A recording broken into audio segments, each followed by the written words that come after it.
Mike, something terrible has happened. Her voice on the phone was quite frantic. When my supervisor checked with the development team, they got mad and said, "This isn't the program we fixed. I don't understand what's going on. What should I do?" She was desperate and seeking my help. "Emily, first of all, calm down. I'll come over right now. I'm Mike, 30 years old. I work in IT support at a tech company. Before switching jobs, I used to be busy until midnight every day, but now I'm just an internal IT support staff. My days are routine and uneventful, just a series of ordinary days. One day, I was called by President Smith and assigned a new task. Mike, I want you to handle the training of the new employees. It was a training program to teach a few new hires the basics of IT. A bit bored with my routine days, I gladly accepted the task. Among the 6 participants in the training was a new graduate named Emily. She had long black hair neatly tied back, always wore a calm expression. Her nose was straight, giving her an elegant look, and when she smiled softly, the roundness of her cheeks added a touch of kindness. At a glance, it was clear she stood out, and her talents soon became evident. Her insight in solving problems and ability to quickly absorb new information marked her as a true elite. Ah, so this is the elite everyone was talking about. According to my colleagues, she graduated from a prestigious university and was a finalist in a programming contest. Everyone wondered why such an elite would join a small company like ours. This is a good opportunity for training. I decided to not only teach them but also provide knowledge they could apply in their actual work, supporting them as much as possible. Responding to this support, Emily's attitude during the training positively influenced the other new employees.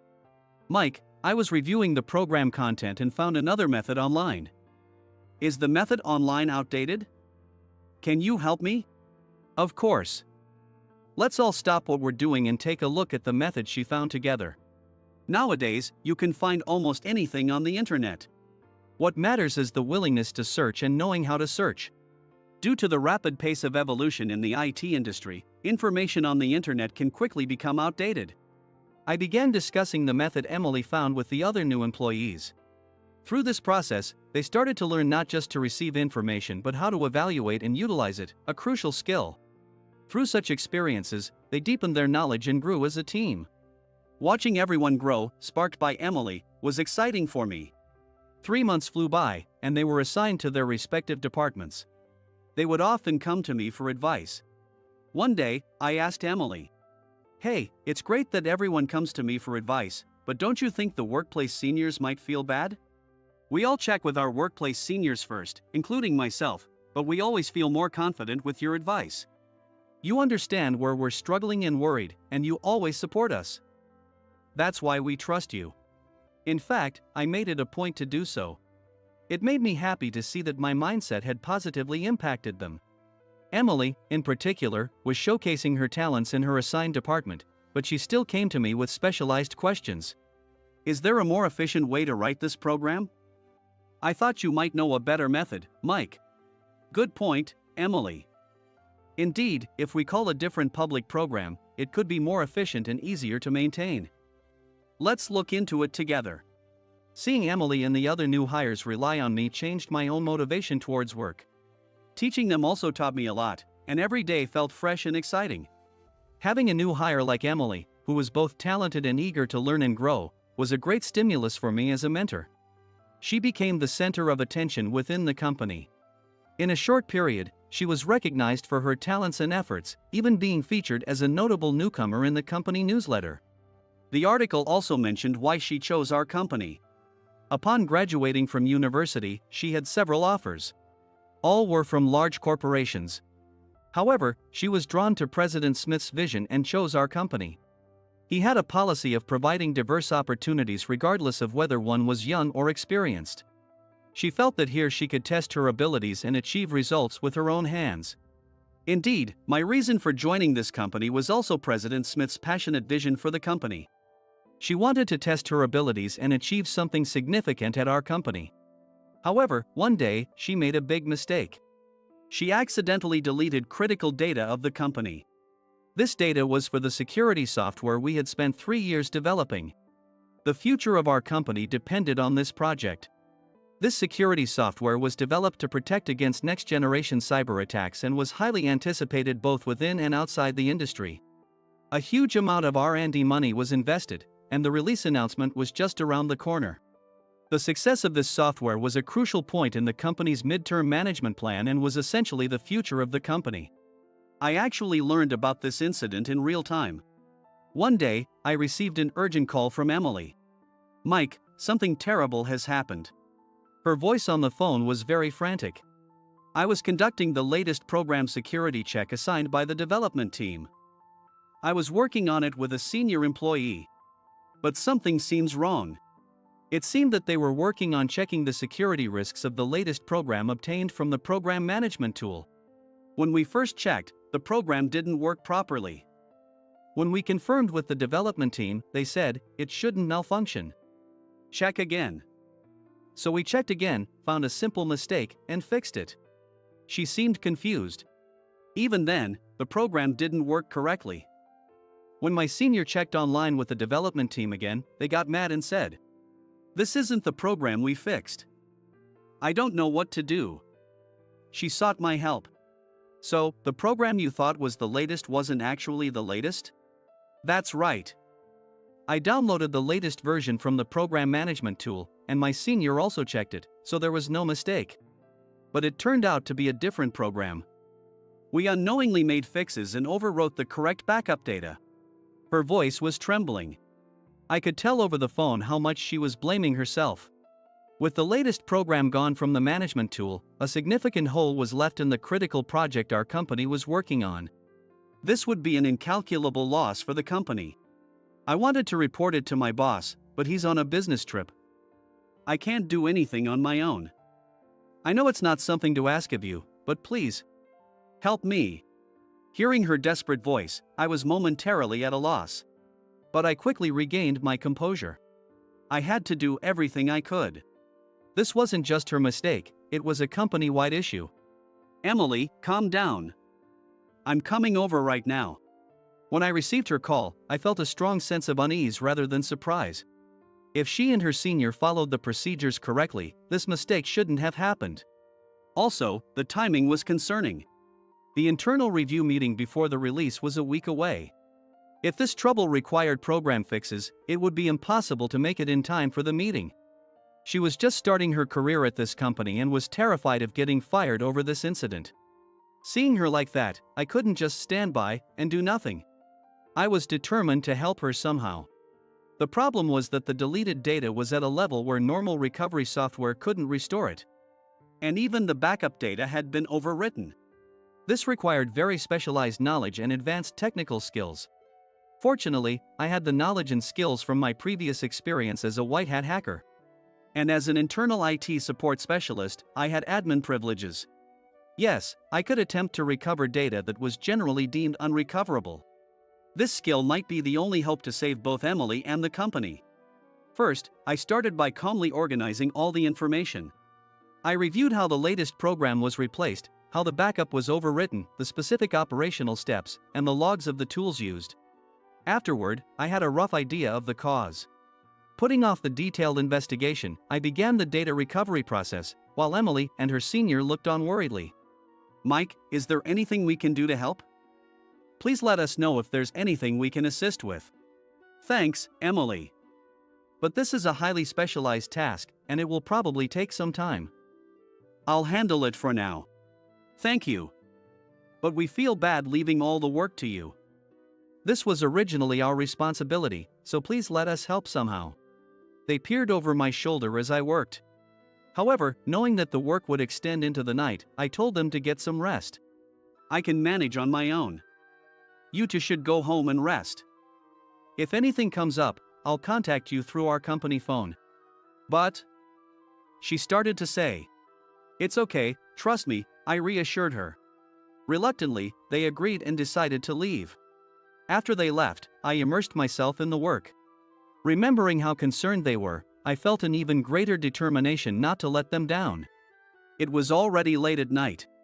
In the quiet office, only the sound of the keyboard echoed. Yet, the trust and expectation they had shown me kept me going. Even after they were gone, their warm feelings remained with me. As the long night came to an end, I looked at the data displayed on the screen and shouted, "I did it!" I had finally succeeded in the recovery. While I couldn't restore it from the program management system's backup, I managed to recover it from a backup accidentally saved on the server. The thought of what could have happened without that server backup sent chills down my spine. I couldn't believe I managed to recover it in such a short time. But more importantly, knowing that Emily would be relieved from this problem gave me immense satisfaction. I immediately contacted her to share the good news. When I called, her voice was filled with anxiety. "Mike, how did it go?" "It's okay, the data has been successfully recovered." "Your worries are over," I told her, and she breathed a sigh of relief. "Really? Thank you so much, Mike." However, our joy was short-lived as I had to inform her about the real culprit. "But, actually, it seems this trouble wasn't your fault, Emily. There might be a culprit behind this." "A culprit? What do you mean?" Her voice was mixed with confusion and shock. "We need to investigate further, but it looks like someone tampered with your computer." When I explained it that way, she became quiet. After a pause, she asked anxiously, "Will I really be okay?" "Yes, you'll be fine. We'll figure this out, and I'll report this to our boss and get the security team involved. You don't need to worry about anything. I'll also inform your senior and your supervisor about what happened," I said reassuringly. As I prepared to report the culprit's actions to the company, I thought to myself, we can't let such misconduct go unpunished. Emergencies like this needed to be reported to upper management. This was beyond what I could handle alone. I asked my boss to report this to President Smith. My boss understood the gravity of the situation and immediately decided to report it to him. It was decided that I would report directly to President Smith.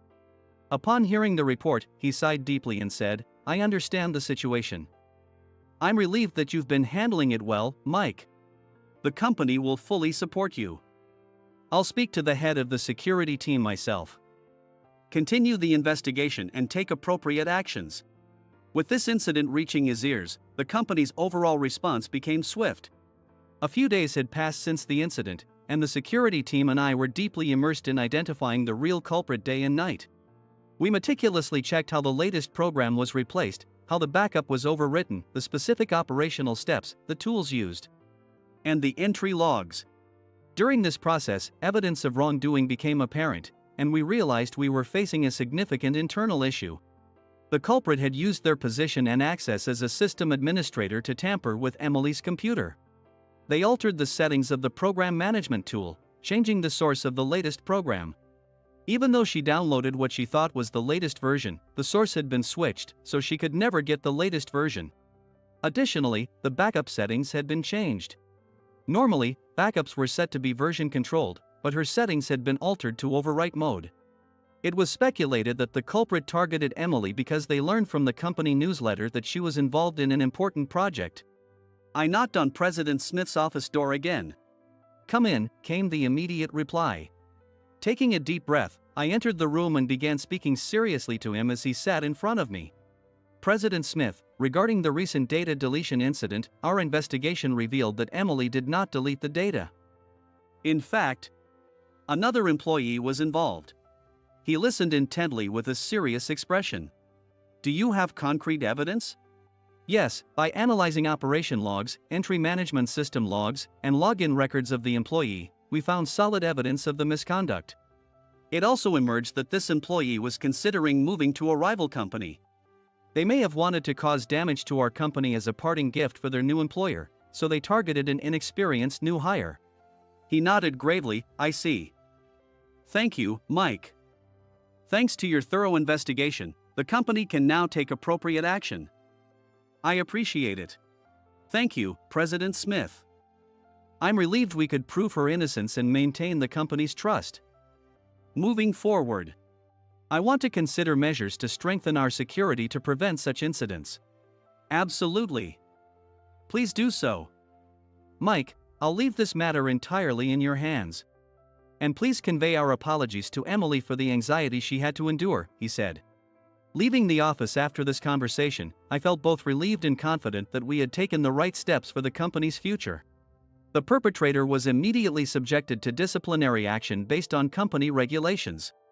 This included immediate termination.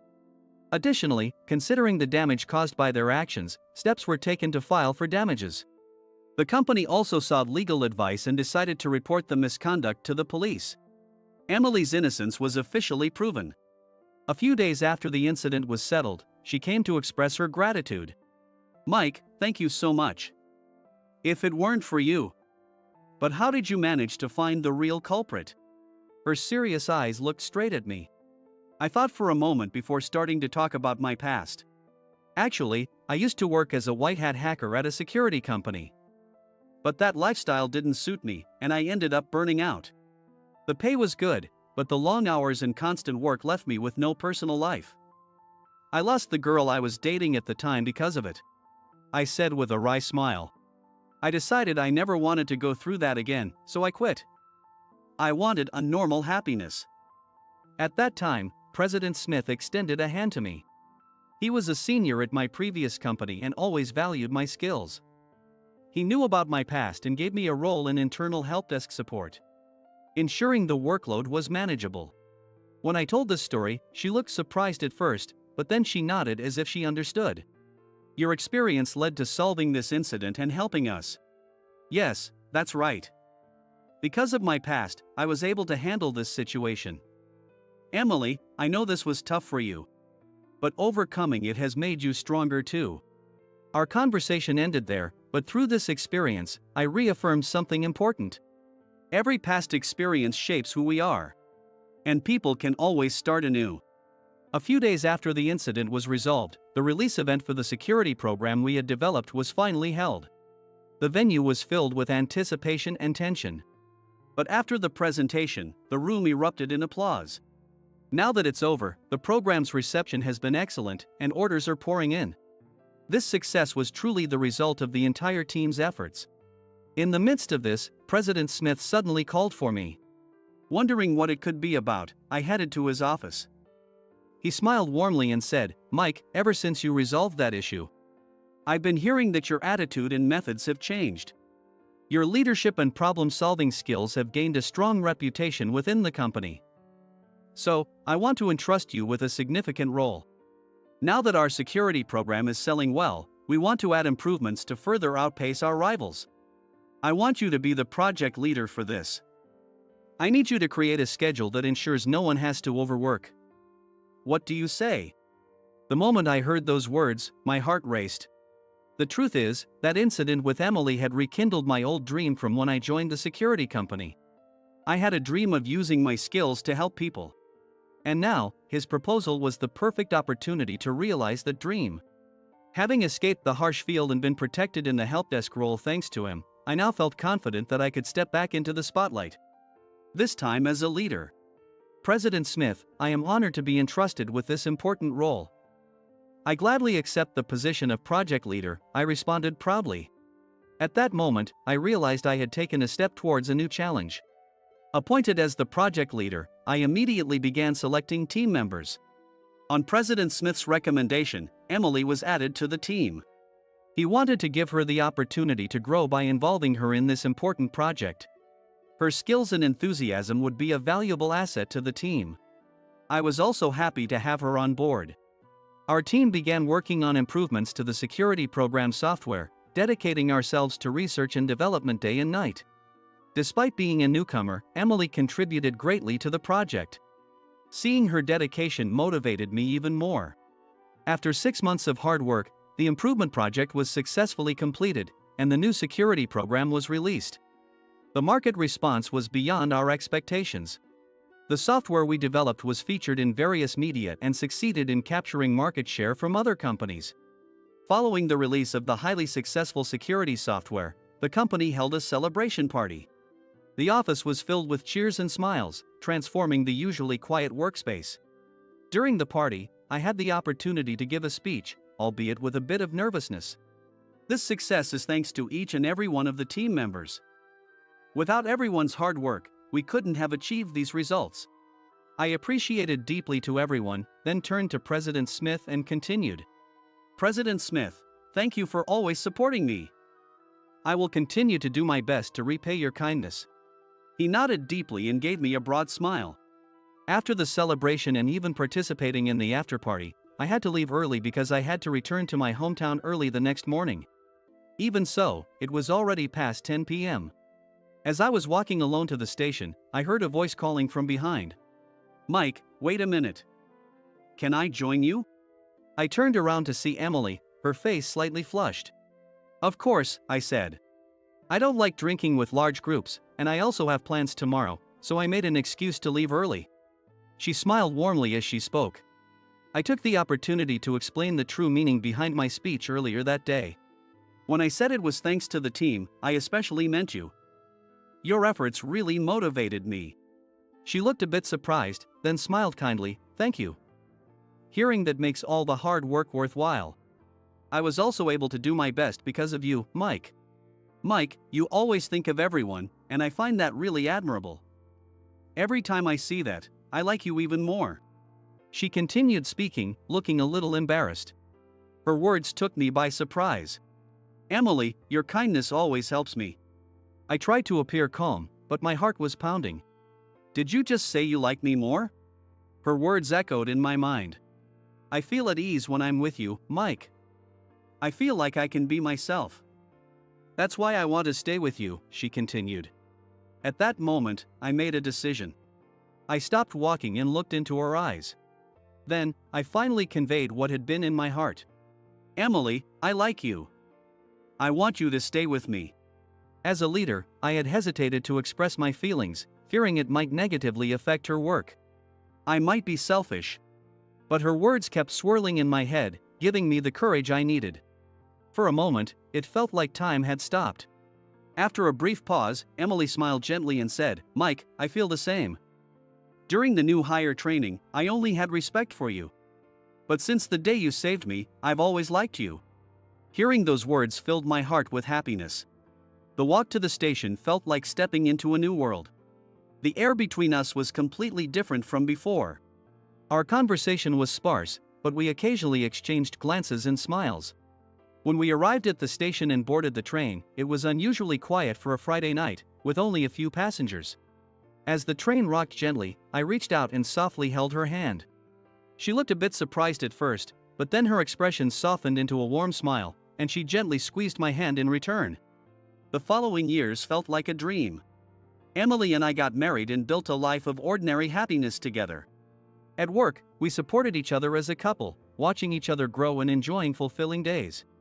In the mornings, I woke up to the warm gaze of the person I loved, and at work, I had a trusted partner by my side. I was deeply grateful for these happy days, which represented the ordinary and fulfilling life I had once dreamed of. This happiness was a result of overcoming past trials. And I believe that together with Emily, we can overcome any challenges that come our way.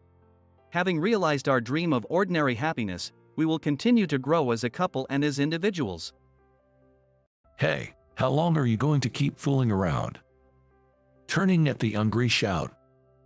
I saw the woman in the wheelchair I had helped was also startled by it. "Don't waste my time on such a nobody."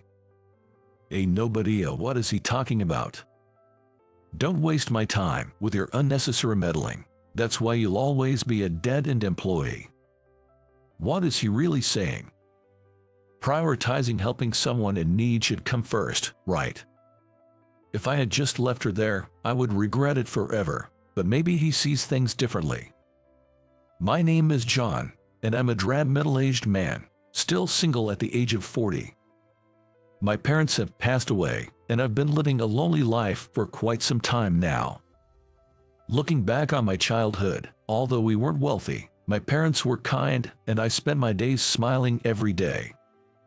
On days off, my dad, Mark, would play soccer with me or take me to the park.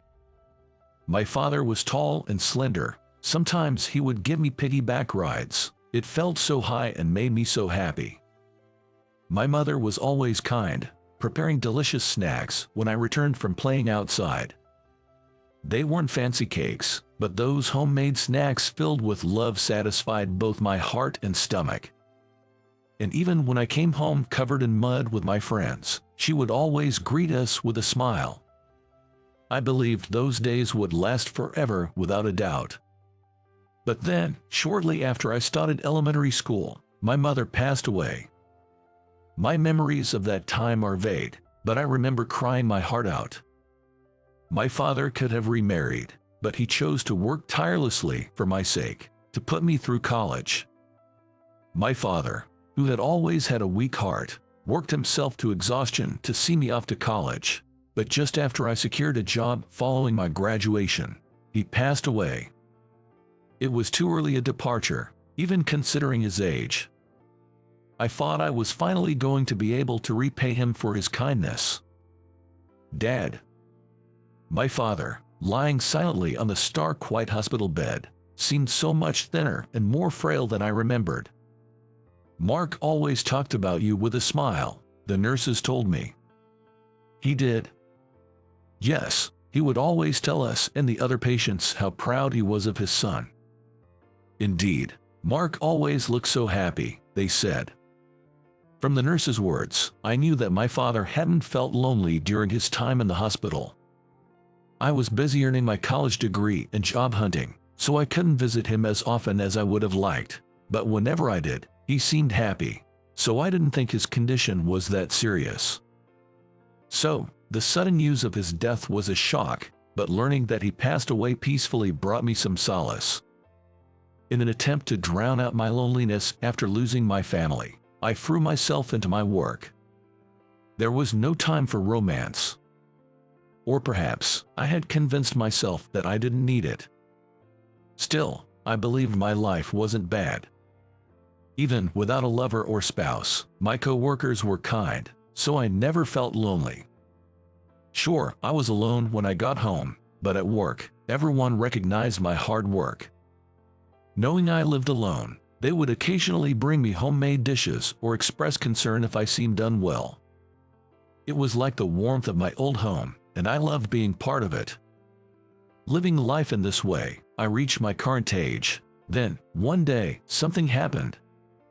My boss asked me to join a specific project. A collaboration, you say? Yes, we're planning to collaborate our company's women-focused lunch bags with another company's popular characters to expand our customer base, he explained. That sounds amazing. Yes.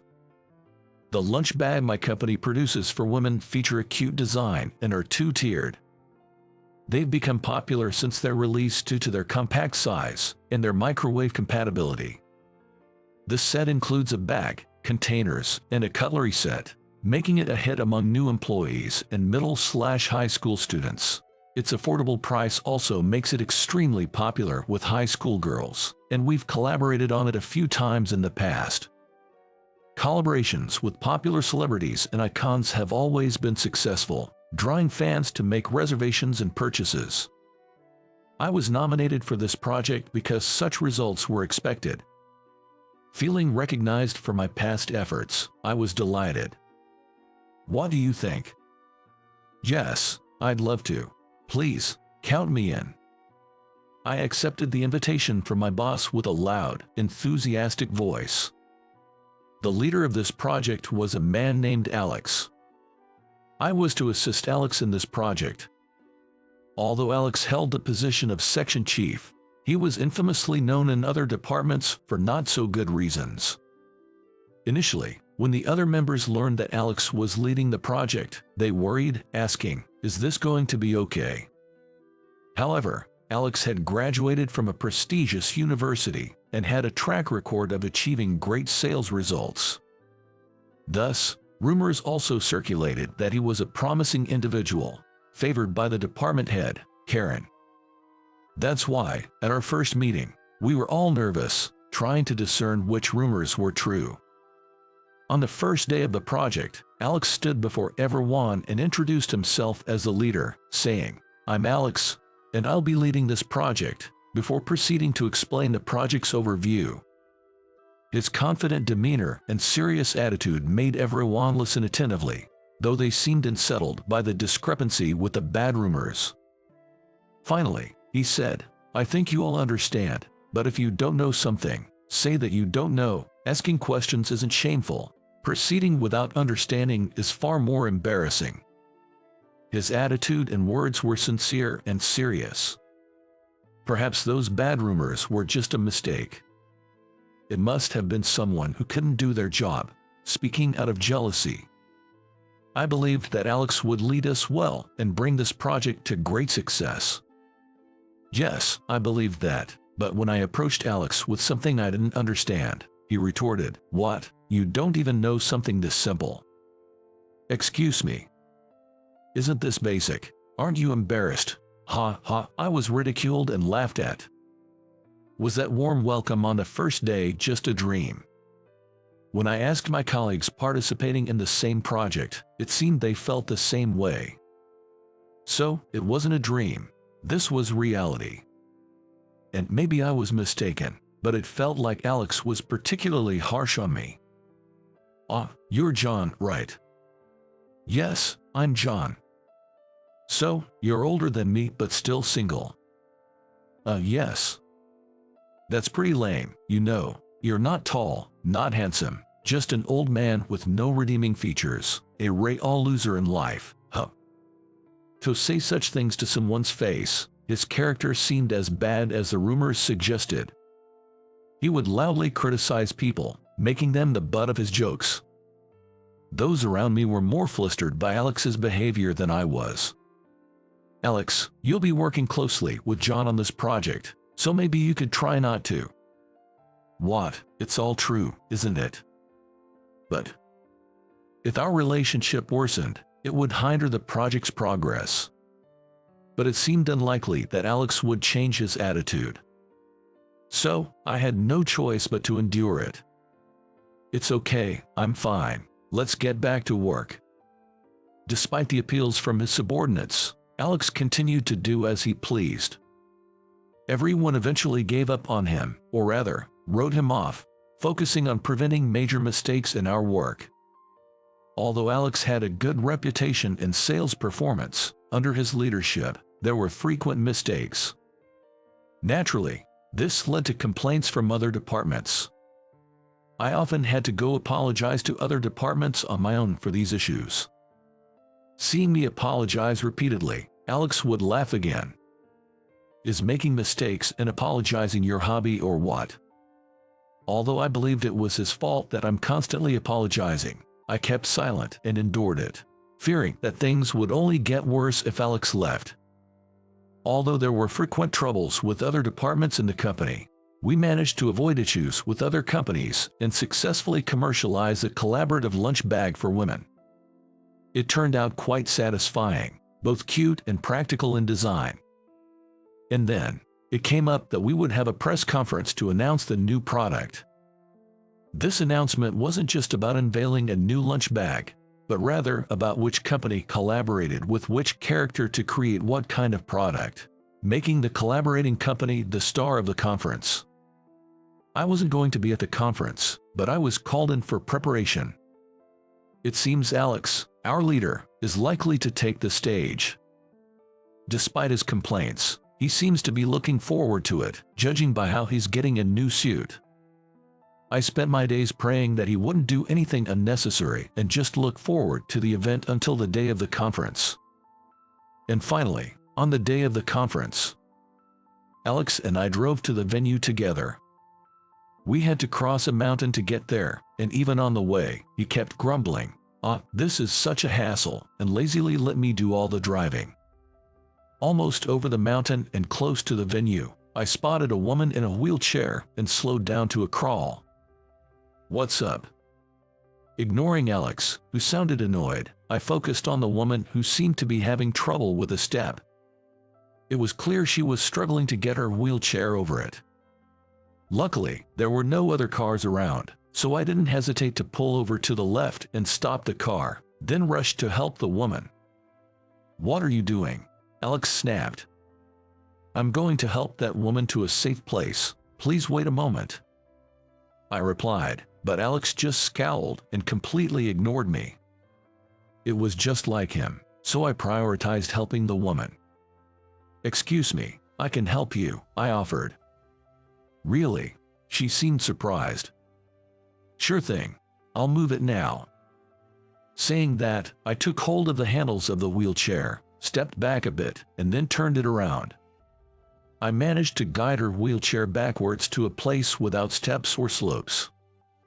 Upon a closer look, the woman seemed a bit younger than me. But it was clear from her attire that she held a respectable position. "Are you all right?" I made sure the wheelchair's brakes were on so it wouldn't move before speaking to her. The woman then smiled kindly and said, "Thank you, I really appreciate your help," expressing her gratitude with such politeness that I simply shook my head in response. Helping someone in need is just the right thing to do. That's what my father always taught me. "Excuse me, may I ask for your name?" "Of course, I'm John." Out of habit, I took out a business card and handed it to the woman while telling her the name of my company. The woman briefly widened her eyes in surprise, leading me to wonder, does she know our company? "Hey, how long are you going to mess around?" That's when I heard a yelling voice. "Don't waste your time on such a nobody." "What?" "Stop wasting my time with your unnecessary actions. That's why you'll always be a dead-end employee." Alex was yelling and had somehow moved to the driver's seat and started driving the car without me. "I'm going ahead, slowpoke, dawdler." After saying that, Alex drove off in my car, leaving me behind. What's with that attitude?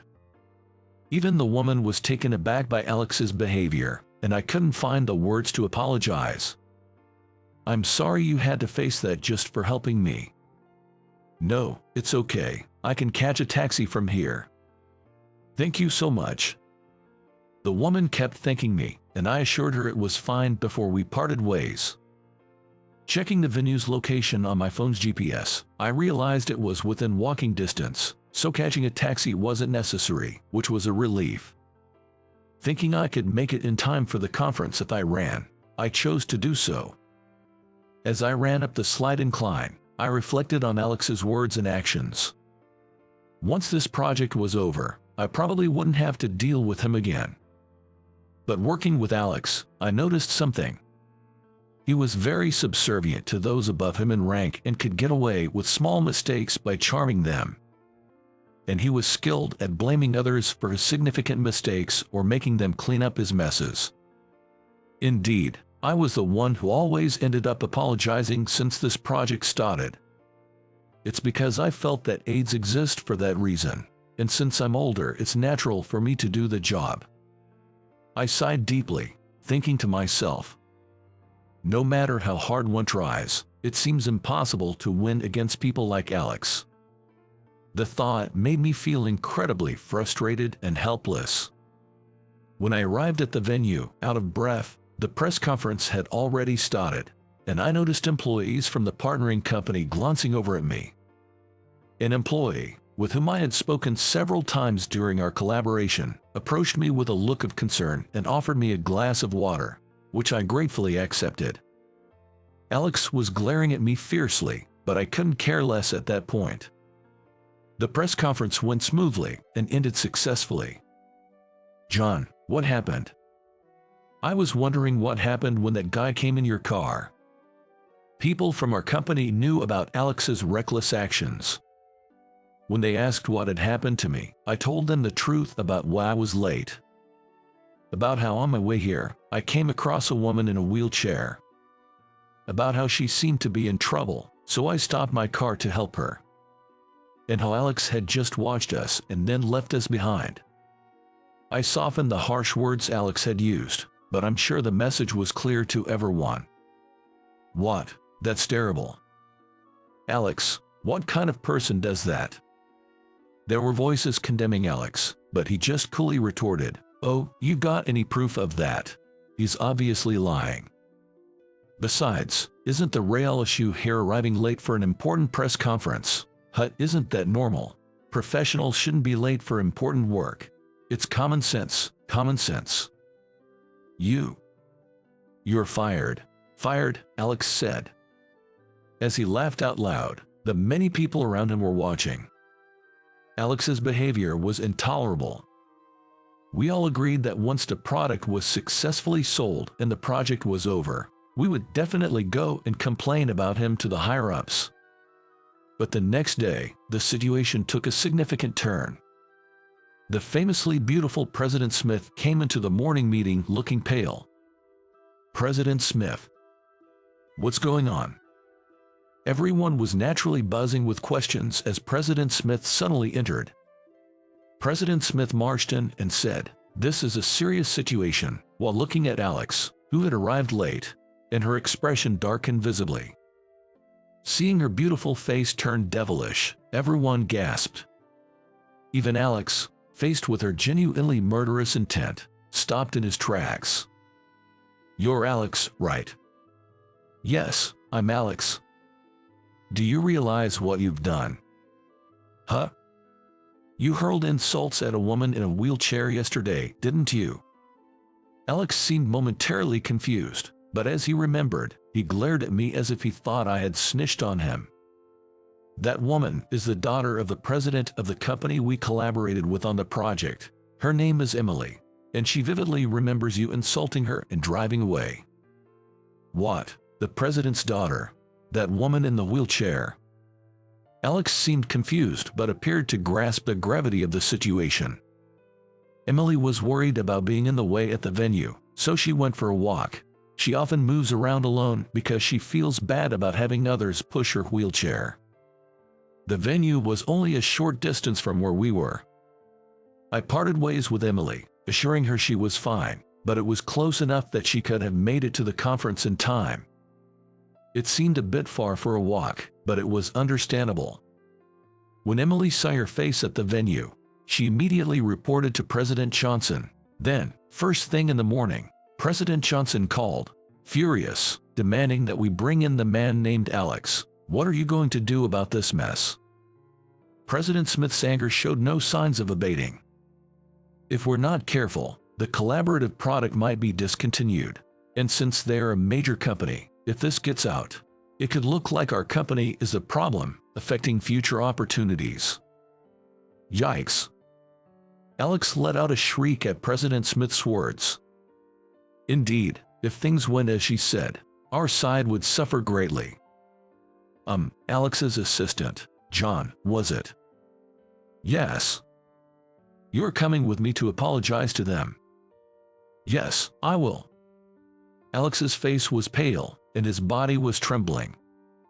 In this state, he wouldn't be able to make a proper apology. I braced myself for possibly being blamed for everything and followed President Smith. The other company had been informed, and we were immediately ushered into the president's office. As we waited in the luxurious president's office feeling out of place, President Johnson entered. President Smith immediately apologized, and Alex and I followed suit. "We are deeply sorry for the great disrespect our employee Alex has shown." "I am very sorry." Alex's tremors were so severe he seemed unable to speak. President Johnson and Emily entered the room. You're John from that time, right?" "I wanted to thank you. I'm glad we could meet," Emily said, approaching with her wheelchair. "So, you're John. I'm grateful you helped Emily." "Thank you." President Johnson, showing a father's gratitude rather than a business partner's, made me shake my head. "No, I just did what any person should." "Father, let's not dwell on Alex's issue anymore. Stopping our work now would inconvenience many people, and I understand that." Besides, with John here, I'm sure this company will be fine." Thanks to Emily's support, it was decided to proceed with the sale of the collaborative product. They also promised to continue the partnership as planned. However, as a father, President Johnson couldn't forgive Alex and ensured President Smith would discipline him harshly. Subsequently, Alex was demoted and had his salary reduced. However, perhaps due to his pride, Alex chose to resign and left the company. After Alex left, I began to hear such rumors. It seems he had taken loans from some unfavorable sources and was asking former colleagues for money, saying, "I need a loan." Everyone, including me, decided to ignore him. It was his own fault. After that incident, Emily and I exchanged contact information and started meeting on our days off. Emily had felt insecure about her mobility issues and had given up on the idea of dating or marriage. After I shared that I no longer had my parents and we both agreed that such matters shouldn't be obstacles, we decided to start dating. I'm still working at the same company. Since that incident, I've gained President Smith's trust and am working hard as a potential candidate for the next department head. Indeed, I have been working tirelessly up until now. I've always strived hard, following my parents' teachings. Now, that effort is being recognized and rewarded. My colleagues believe in me and support me. Moving forward, I'm determined to continue working hard for those who believe in me. We've all switched to a trip. You're covering the cancellation fees, all right. Kevin, who I went to school with, said this to me over the phone. Listening to those words, I couldn't help but think to myself, I knew it. Kevin has always been like this. He's held a grudge against me and has been a nuisance in various ways. However, someone filled me in on the situation, allowing me to get back at him now. I can't thank my classmate Medicine enough. He went out of his way to visit the store. So, I immediately dropped a bombshell. There's no booking. What? Moments later, surprised voices came from the other side of the phone. They didn't realize at that moment the impact of their last-minute cancellation and what was to come for them. And then, what sort of fate awaits them after they storm into the store. My name is Mike. I'm an ordinary 40-year-old man working at a food company. I grew up healthy in the countryside, surrounded by nature. My life has always been steady. People say a life has its ups and downs, but that never applied to me, because I was decent at studies and could handle sports as well as anyone. So, without experiencing major setbacks, I've led a straightforward life. Living such a life often brings envy from those around you. Mike, you're good at handling everything so smoothly. It's nice to be so versatile. You can do pretty well without even trying. However, to me, this reality wasn't so gratifying. I thought those who strive towards a goal, learn from failures, and grow, seemed more radiant. I wondered if my life would continue to be bland, but then I realized I was just a frog in a well. This realization came when I helped an elderly neighbor. He's a livestock farmer, raising cows and crops, but often short on hands. So, locals and idle youths regularly help out. Mike, thanks for your help. Here, take this. It's our meat as a token of appreciation. One day, after helping out, I was given a heavy package of meat as a form of payment. Since I was neither fond nor averse to it, I asked my parents, who run a barbecue restaurant, to cook it. It turned out to be delicious. That moment added color to my life. My hometown is full of delicious specialties, especially the meat. Growing up, I wanted to make this delicious meat available to more people. Now, as an adult in New York, I continue to work in a food company, studying ways to promote local specialties. It's late morning now, and it's almost 12 o'clock. Working in the accounting department, I got up from my seat to use the restroom. While doing some mental calculations, I headed to the restroom and noticed employees from another department chatting in the hallway. They seemed to be discussing a problem, looking quite serious. It seems we're short on meat for the menu at the upcoming party. Oh, the annual founding anniversary party? Our company prides itself on food, so we'd want to serve quality dishes. That's why it's a problem. The supply we relied on for quality meat has gone out of business. Apparently, they were lamenting their inability to secure the necessary supplies. In a small company like ours, even ordinary employees like me quickly become aware of such matters. This proximity makes it easy to approach employees from other departments without hesitation. Thinking of my rural hometown, I approached them. Excuse me, but would you like me to introduce you to some livestock farmers and butchers from my hometown? I know a few and might be able to help. The employees' faces lit up with joy upon my offer. Really? That would be a huge help. It's been tough finding a new source. They seemed more troubled than I had imagined and expressed their gratitude. Even for a small company party, the founding anniversary is significant for the company's reputation. They wanted to be well prepared. Seeing their brightened expressions made me happy too. Then I'll quickly give you my contact information now. Do you have something to write it down with?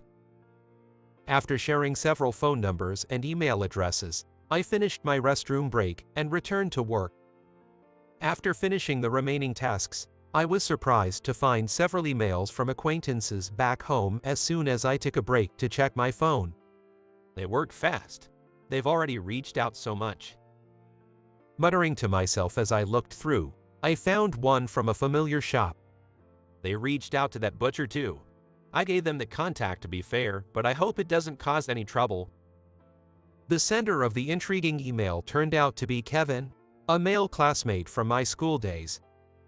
I have known him since middle and high school, and he has quite a troublesome personality. For some reason, he saw me as an adversary and often caused trouble. Since he was a coward, his harassment never went too far, and I didn't mind much, but others might not feel the same. The thought of our company getting on his bad side worried me. I hoped Kevin, infamous as a troublemaker in our hometown, wouldn't cause any issues for the company. After a few days, the long-planned founding anniversary party took place. Unlike big corporations, we booked a modest hotel in my hometown. It's a small place, but it seems to have a decent reputation. At the event, many enjoyed dishes made by our company. As President Anderson always insisted, nearly all employees attended unless they had special circumstances. The founding anniversary party represents our company, so I hope everyone can join. It should be a fun time. For that reason, the party was held in a rented grand hall of the hotel, where I unexpectedly ran into a classmate. Recognizing the familiar face, I involuntarily frowned. Wishing to avoid any interaction, I tried to look away and blend into the crowd, but he noticed me. Watch, you work here? What a coincidence. Ignoring someone when they speak to you isn't an option. Reluctantly, I dealt with Kevin's matter. Yeah, I'm in accounting. You always look so gloomy. Accounting suits your dreary personality. His remark was not only insulting to me but also to my colleagues, making me bristle. Realizing he was present, I deduced the source of the party's meat. Fortunately, despite his disagreeable nature, the quality of his meat was commendable. His shop might be notorious for poor customer service, but the product quality, irrespective of his personality, was reliable. Thus, the taste of the meat served was guaranteed.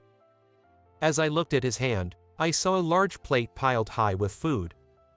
It seems he had taken a bit of everything from the nearby tables. Your company's food is pretty decent for its size. He was eating messily, dropping bits of food on the floor. I thought he was saying too much and pointed it out, feeling irritated.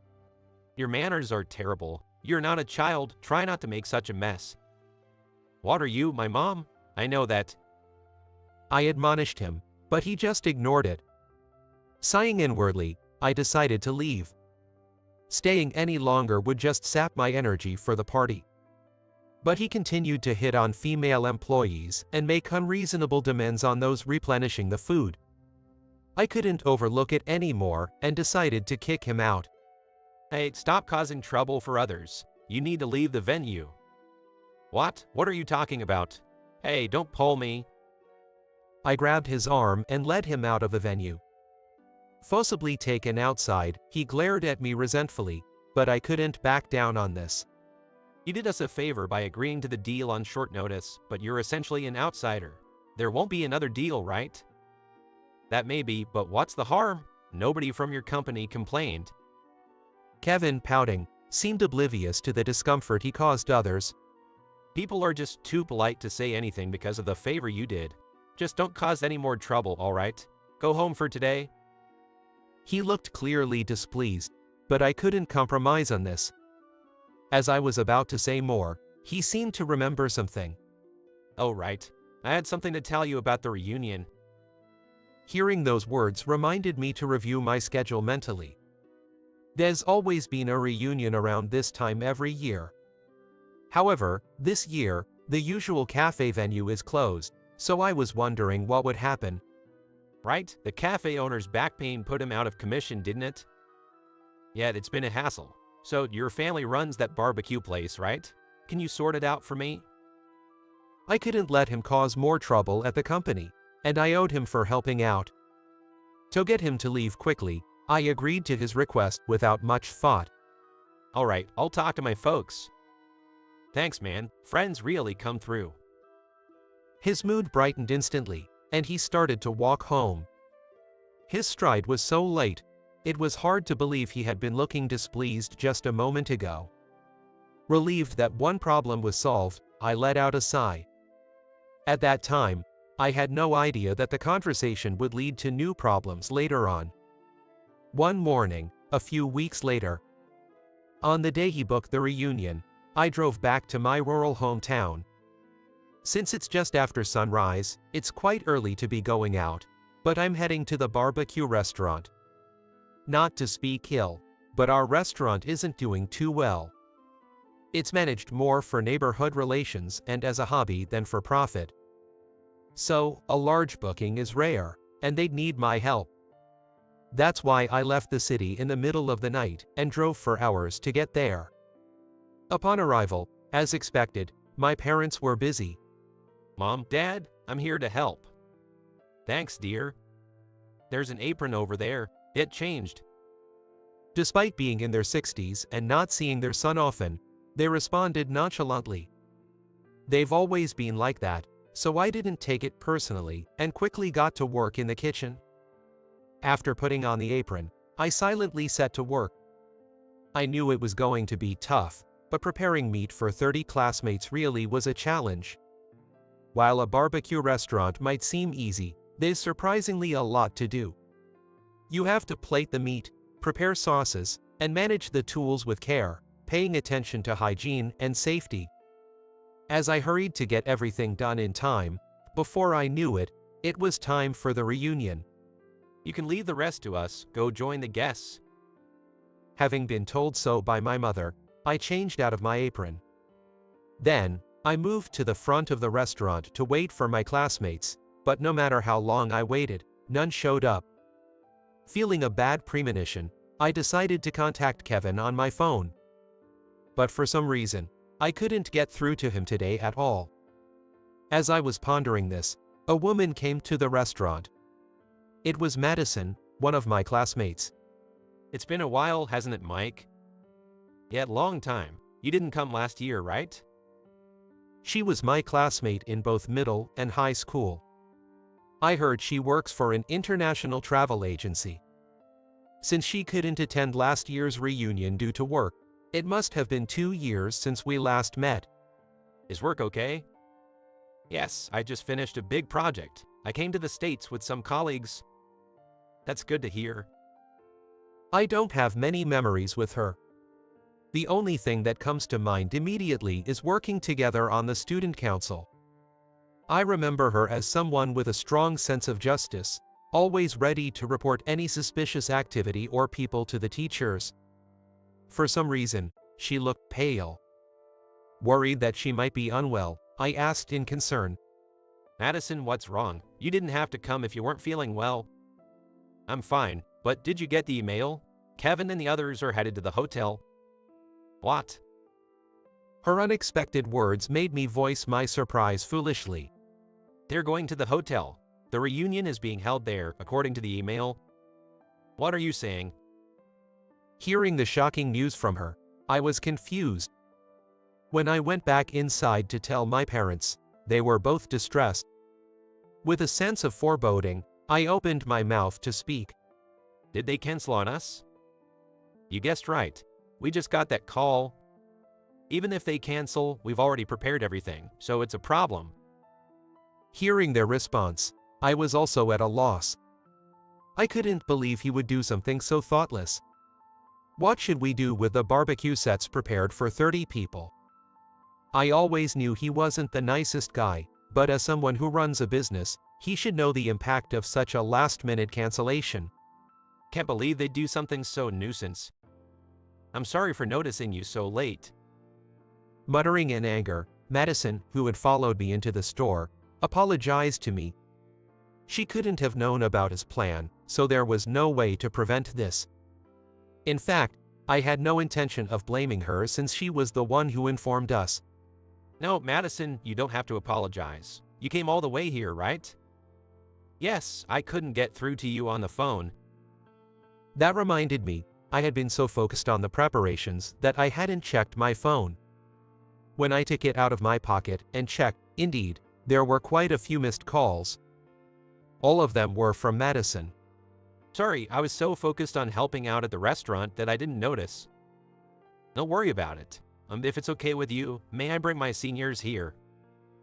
As I shook my head in response to her words, she continued, showing concern for the meat in the kitchen.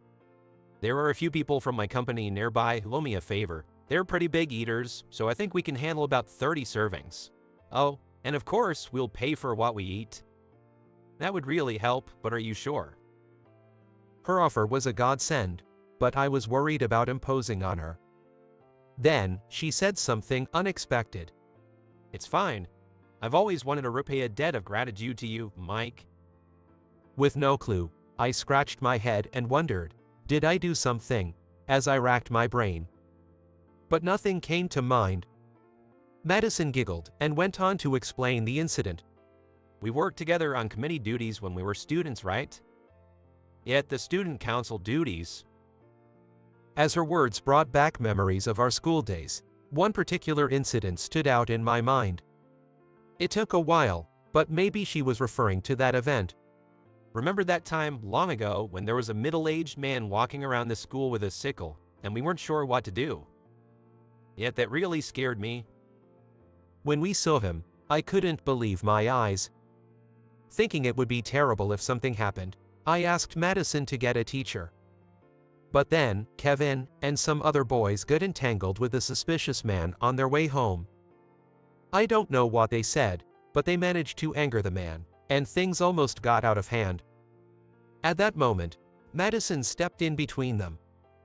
I've never felt so cold with fear as I did then.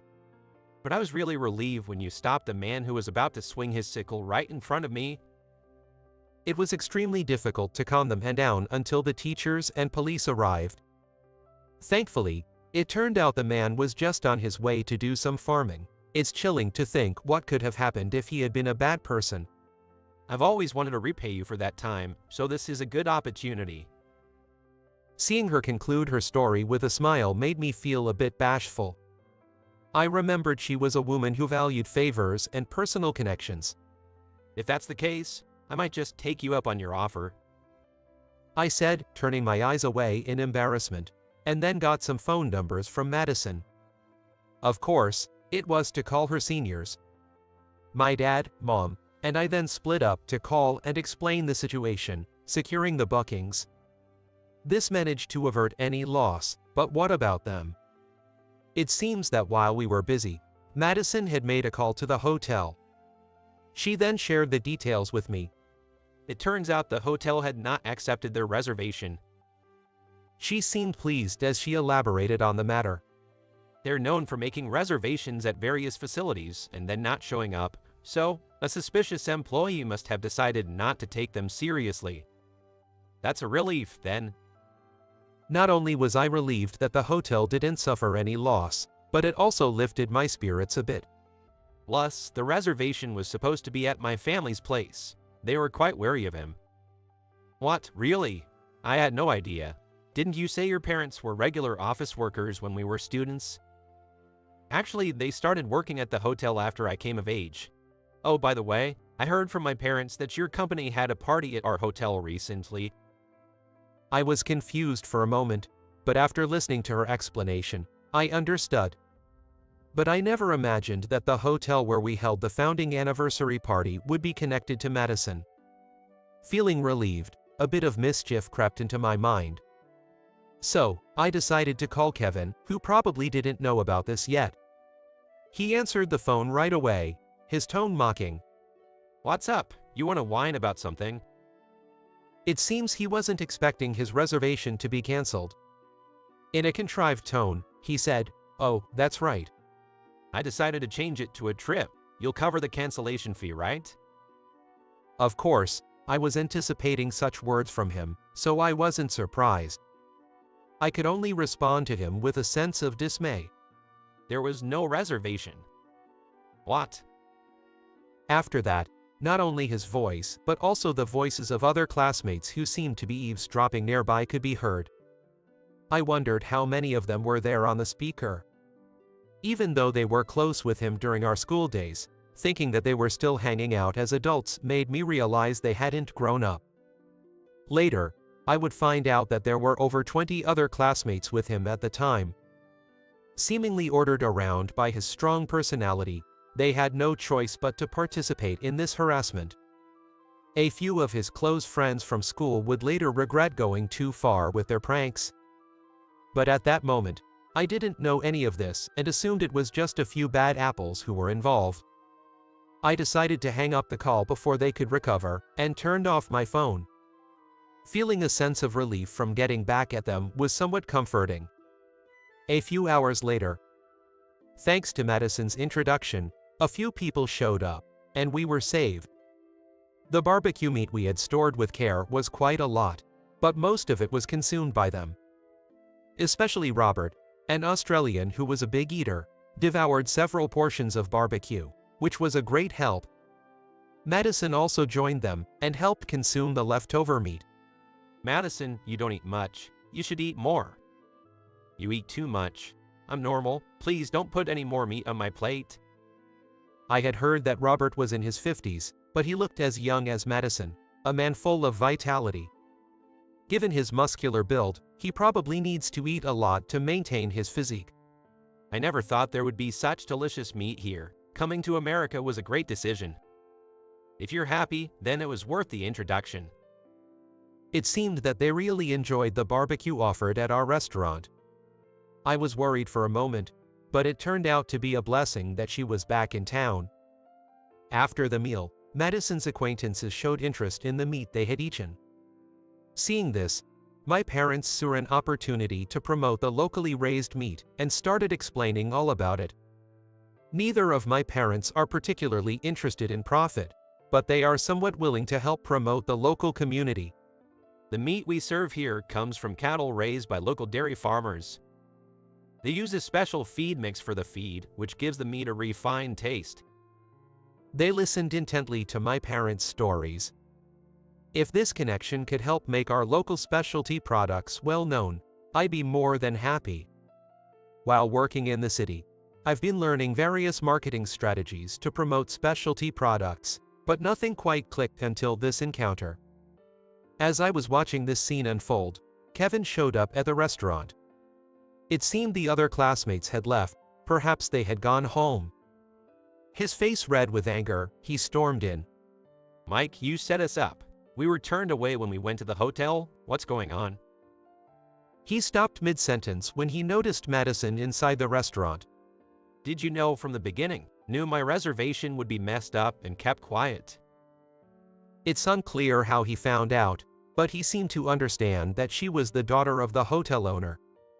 Her presence in my restaurant seemed to have constructed some conspiracy theory in his mind. "So you've shown your true colors. You've always looked down on those less smart than you, right? You've always got good grades in tests, thinking everyone else was an idiot." "That's irrelevant. What are you talking about? I was always compared to you by teachers and parents, sick of being told to study like you." Unable to engage with his rant any longer, I turned my back to him. However, he moved around to face me. "You've always had that smug look on your face, and I've never liked it."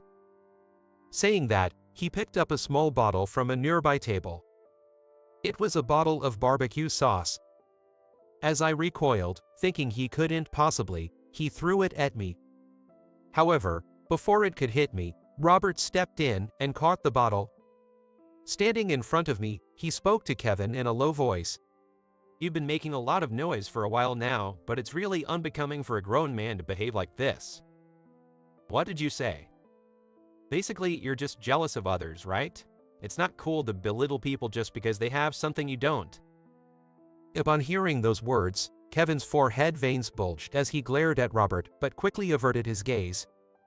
Perhaps he was intimidated by Robert's imposing figure. As Robert stepped forward, he recoiled.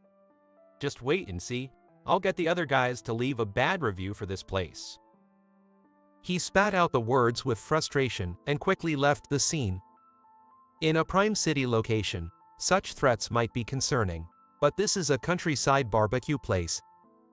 We're mostly frequented by locals, so a few bad reviews aren't scary. His efforts were in vain. I sighed and apologized to Robert. Robert, I'm sorry for airing our dirty laundry. Don't worry about it. You treated me to delicious barbecue, so I owe you one. The quality is really good. But if you want to keep it as a local spot, I'll refrain from spreading the word too much. He laughed and sought agreement from the others who were also in the shop. Then, those inside the shop nodded vigorously. Seeing such a response, Robert winked at me and added reassuring words. In return, don't hesitate to ask for help when you're in trouble. Afterward, they politely thanked my parents for the meal and left.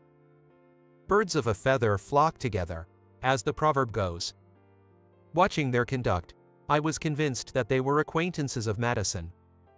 Half a year later, I returned to my hometown to attend the funeral of an elderly neighbor who had passed away. During this time, I discovered something astonishing about Kevin. Apparently, his butcher shop had gone out of business. It seems that customers stopped coming due to the emergence of a better butcher shop. The neighbors are saying this. Now that there's a new butcher shop, we can shop there too. If I don't have to go to his place, I'd rather go somewhere else. It seemed the emergence of a rival shop had impacted him. Visiting the rumored store, I understood why it was well received. The customer service was excellent. Nobody wants to be served by someone with a bad attitude. Kevin kept complaining, why did my shop fail? But it seemed like a natural outcome. After attending the funeral, I didn't forget to help out at the barbecue restaurant. However, contrary to expectations, I was also surprised to find it thriving. Excuse me for asking, but why did you choose our place? Oh, I saw a post on social media saying there's a great hidden gem here. People were also talking about the local handicrafts and stuff, so I wanted to check it out. It seemed someone had been promoting the area. At the time, I didn't know who was behind it, but I later found out from an email exchange with Madison. It's been a while. Can I share something I heard? The email started with this and went on to describe the aftermath of the reservation fiasco. It seems the other classmates thought what Kevin did was wrong too. So when I asked them not to be part of something bad, they understood. To make amends, they promoted various things on social media. In other words, it seems she managed to persuade our classmates after that last-minute cancellation fiasco. Despite my immediate return to the city due to work, she seriously took action to resolve the issue. The scene before me was also thanks to Madison's efforts. Even if Kevin had left a bad review, it wouldn't have mattered much, but her kindness was truly appreciated. Upon receiving her email, I made sure to send a grateful reply. Thanks, Madison, you really helped us out. The local area is thriving too. I'd like to properly thank you sometime, so could you keep your schedule open for me? After that, we began to exchange emails more frequently. Talking to her, I discovered we shared the same hobbies and liked the same actors and movies. Since we hadn't interacted much during our school days, I hadn't expected we'd have much to talk about in our private lives. However, everyone has aspects that aren't visible from the outside. I never imagined I'd find common ground with her on various topics. Several months later, while smoothly handling my job, I received a certain piece of news from Madison, with whom I'd been exchanging emails as a friend. It was about Kevin. He seems to have struggled to find a new job, and perhaps because of that, He ended up getting involved in a crime, becoming the talk of the town. Finding himself at a dead end, he acted out of desperation and seemingly got involved in some shady dealings. As a result, he ended up being taken care of by the police. Given his past actions, the backlash he faced from many was perhaps inevitable. Unlike Madison, who had her unexpected sides, he appeared to be quite straightforward. And then, a year passed since the cancellation fiasco. A reunion was organized again, and I found myself visiting the hotel owned by Madison's family. There, I received sincere apologies from the classmates about the previous cancellation incident. I'm sorry about last time. Kevin was so insistent, and we couldn't refuse, so we ended up participating in that unpleasantness. I really regret it. It was such a foolish thing to do. They seemed genuinely remorseful, so I let them know I wasn't holding a grudge. After all, if he hadn't instigated it, they probably wouldn't have participated in the first place. This year's reunion, held at the hotel managed by Madison's parents, started amidst such circumstances. All of us, including Madison, gathered and spent a pleasant time reminiscing about various old times. It seems our hometown is getting quite a bit of attention lately. I saw it on TV the other day. Yet it seems the local area is gradually becoming more vibrant, and more young people are moving here. Having thought about ways to revitalize our hometown for a long time, I couldn't be happier with these developments. I hadn't expected that seeing unfamiliar faces in my hometown, to which I had returned after a long while, would bring me such joy.